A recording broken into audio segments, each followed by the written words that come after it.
How's it going, guys? Electron Man. We're going to do a little something different in this series of videos. We're going to put a kit together.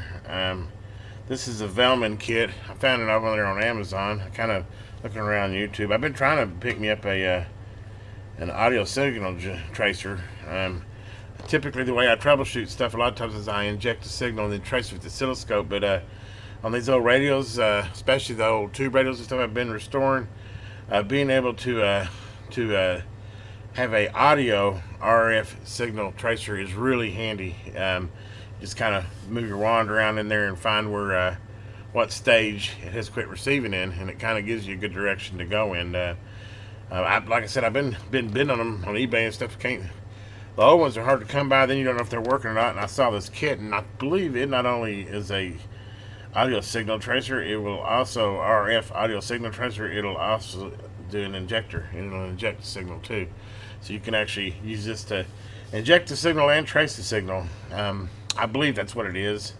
Everything I read about it. So it's kind of a old school of an old school signal tracer. I'd like to get an old Enco or something Enco, but hadn't found one yet. So found this little kit. It was under 30 bucks. Thought, hey, we'll build our own. You know, if we can't buy one, we'll build one. So anyway, there's the kit. We're gonna go ahead and open her up here now and start putting her together and see what we got here. I used to do Heath kits in the day. It kind of gives away my age. I like kits. Kits are fun. This one doesn't look like it's too involved, so don't know how many, maybe a couple hours to put it together. We'll just have to see. There's the circuit board. Pretty small. Hopefully it's got some decent instructions. It probably tells me to go download it somewhere, which is really, yeah, find the online manual. Lovely. Oh, Lord. Yeah, I'd rather have a hand manual. Online means I got to stare at the computer and look at it, etc. Let's see what we got as far as parts here. Fortunately, it doesn't look like I'm going to have a whole lot of manual looking. What has it got? About a dozen caps here. Transistor. Some pins. One IC. Looks like some metal clad caps. Some electrolytics, some diodes. Lovely. Well, let me typically the way I do these kits is I just start laying them out. Right now, obvious thing I can see is this IC needs to go in here. It's got a little notch in it. I don't know if you can see that or not, but you want to match the notch to the circuit board, so this is set in there like that.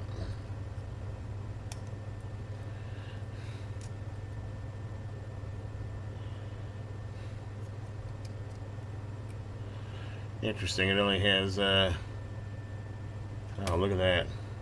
See, that's the kind of stuff you got to really watch on these kits, that pin's bent over. I was it's only got 7 pins, but that pin is folded over. That I got you.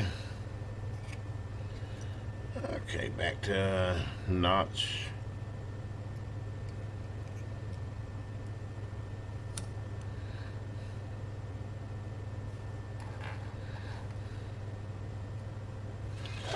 And it's going to be a bunch of just soldering. I like this little 898D. I should have done a review on it when I got it. I've had it for about a year, and it's kind of my go-to little soldering iron.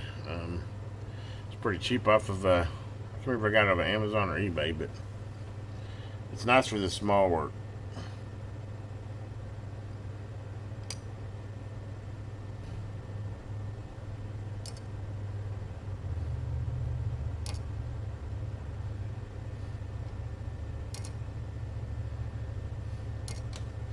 Probably going to need to turn the exhaust fan on. If I do that, though, you're not going to be able to hear me. I don't really want to breathe this flux either.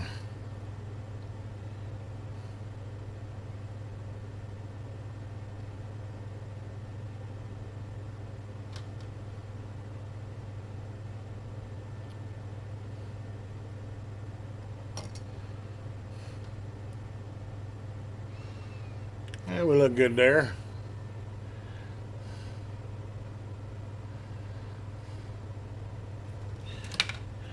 How long before I have to go to the manual is a question.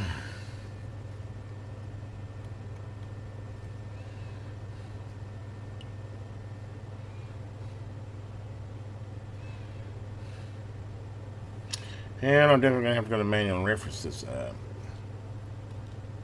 Well, I'll come back here, guys, in a little bit after I got her together a little bit more. I gotta go look up this address so I can get the manual, and I'll just kind of here and there and give you an update on it. Okay, guys, here's step one. As you can see, I have sorted out and took all the electrolytic caps, capacitors, and I've mounted them all in their spaces. Definitely want to watch them clarities these. If they're new caps, typically the long lead will be your positive, but just a heads up. But definitely check polarity on them. It is marked clearly on the board. And then what I do is I go ahead and put them in their positions, and I just bend them over. And now what I'll do is I'll just go through and I'll solder them all, and I'll just go through here. Let me put it here. Go through and I'll just solder them all, and then I'll clip them clean. So let me go ahead and solder these up real quick, and then we'll clip them. Okay, now as you can see, I have soldered them all up, and by the way, a couple of these traces are really close. You want to make sure don't short across. You know, keep your solder in your eye hole. I'll keep your solder in those little eye holes. But anyway, now that I've got them all soldered up, basically what I'll do is I'll come around here. I got some diagonal cutters here, and I will just clip off the leads, make her nice and clean.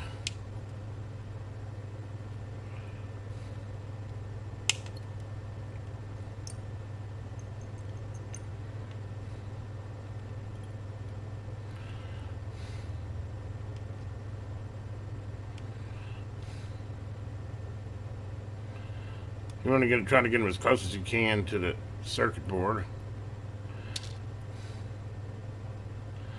Well, I've been keeping this pair of pliers on a magnetic strip. Now they've become magnetized, which is a little bit awkward when you're cutting these. You're wanting to stick to it. I guess that's not a bad thing, though. It keeps them from going all over the place. Okay, then you want to do a good visual inspection. Make sure all your solder joints are nice and clean, not shorted between each other, and you want to see a silvery coating to them. You don't want any dull ones, because dull ones typically means a cold solder joint.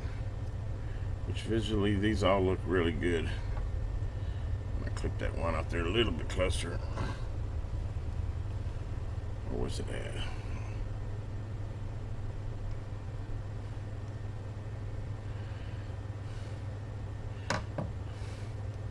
Okay, now then we have the socket in, and we have our capacitors, electrolytics anyway, mounted. Okay, time to move on to the next step. I'll probably do the rest of the caps, and then maybe we'll do the transistors next. I don't know. I don't think there's any really rhyme or reason which way you do it.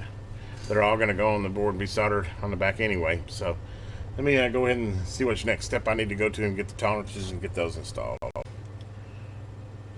Okay, guys, I'm now doing there's only 3 diodes, it looks like, on this whole setup, so that makes it pretty easy. But I'm doing the 3 diodes now. And I actually did these 2 caps over here just because I had to have 2 hands to do it, and it was just easy to do it. But I got those 2 soldered in there. They weren't polarity sensitive, so they just went there. The diodes, you definitely want to make sure the band goes on the mark side where it shows the band on the circuit board. They're definitely polarity sensitive. So anyway, get those 3 soldered in here, and we'll continue to move. So I will have now the diodes and all the caps but the metal ones in there, and then we'll continue on. Okay, I now got the diodes soldered in there, and again, same thing we've been rolling with. Now that I got them soldered in, go ahead and trim the leads off as close as you can.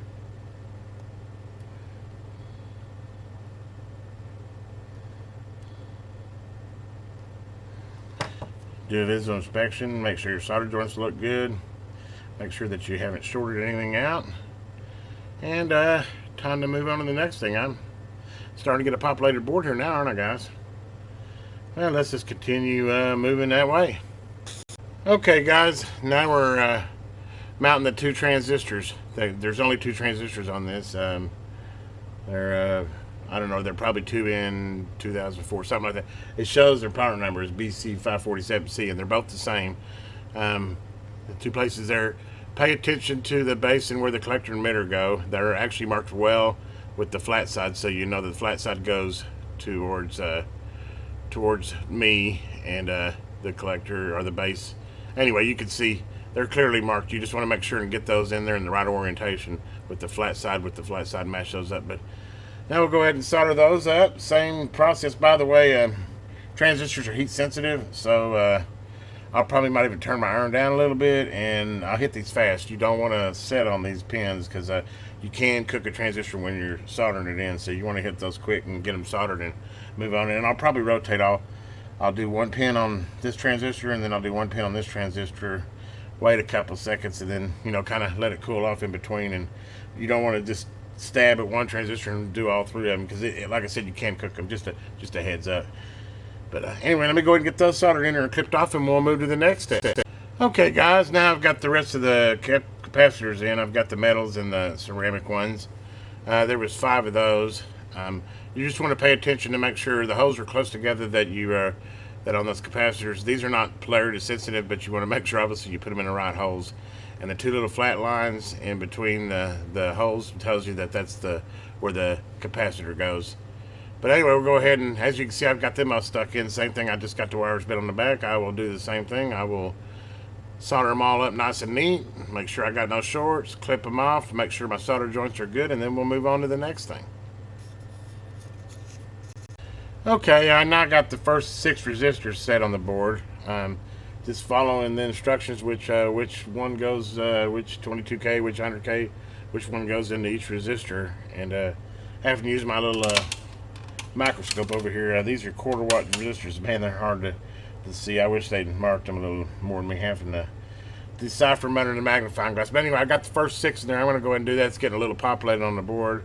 I'll go ahead, same thing as usual. I'll solder them all up, make sure there's no shorts, make sure the solder joints are good, clip them off, and then we'll get this last 5 resistors. It looks like I've got 5 resistors left after that.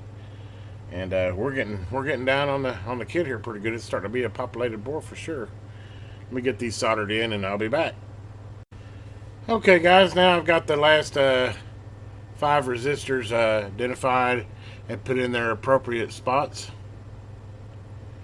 Now we're just going to go ahead and same thing as we've been doing. Solder them all, make sure they're not shorted, and clip them off. And we're getting close, guys. We're getting close. Parts are running out. Looks like all I got left is a chip, some potentiometers, and some pins. We're getting close. Well, let me go and get these soldered up and clipped, and we'll move on. Okay, guys, check it out. We pretty much got basically one completed kit, other than I still got to plug the IC chip into the socket. And I've got the 2 potentiometers that need to be mounted. They're the same rating, same ohm rating, so it doesn't matter which one goes into which, but they set in the circuit board like this and like this. We're going to get those soldered in. Those 2 guys soldered in there, and then go ahead and get the pins soldered in. Probably gonna stop this time around. What they did, they got kind of frustrated. One thing is they didn't provide it. It's powered by 9-volt battery basically, or 9 volts. And I mean, I could run it off my power supply. I'd rather just soon run it off a battery. So I'm gonna have to come up with probably have to order it. I don't think I've got a 9-volt battery pigtail. I'm gonna need it. I got to come up with a little case that I want to mount this in, a switch. So basically, part 1 is assembling the board. Actually, let me go ahead and get these 2 soldered in here and put the chip in, so we can call this a completed board. And then we'll go on to step 2, which will be, I'm going to need to come up with some probably BNC connectors. I'm going to mount this inside of some type of box with this on-off switch, etc. I'm not just going to have a loose circuit board. So this will definitely be an ongoing project, but I wanted to get the build done first, and we're just about done with that. Let me come back after I get these 2 soldered up, and I'll show you the whole board completed. Okay, guys, there she is, 100% together. I re-inspected it and looked under the magnifying glass, make sure I got no shorts or no solder over traces or anything.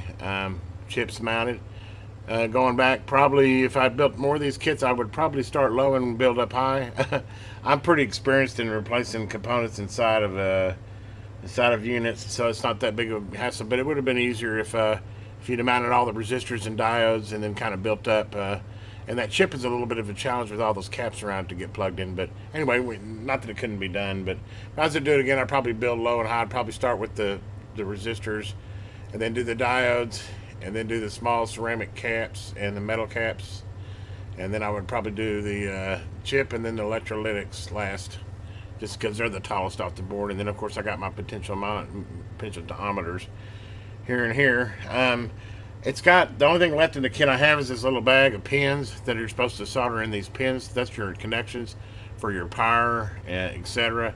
Well, I'm not going to use those pins. I'm going to solder directly in. Like I said, I'm going to mount this, so it doesn't make any sense to put any pins on there. I'll just directly solder into the board here.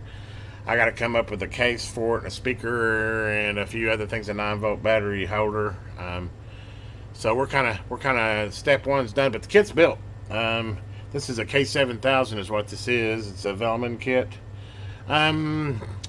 If you're not a kit builder, I wouldn't start with this one. This is definitely, I would call it intermediate. Not that because it was so complicated to lay out the components on it.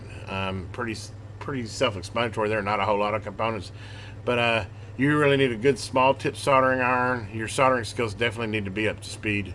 Be real easy to bridge eyes on this thing. Bridging meaning two components that aren't supposed to touch would be touching due to solder bridging across them. But if you're careful, you can get it done. But I definitely call it an intermediate kit. I'm anxious to go ahead and I got to build some probes for it, and I need a 9-volt battery and a case and a speaker. But this is part one. I hope you enjoyed this little through on how to assemble a K7000 signal tracer and injector.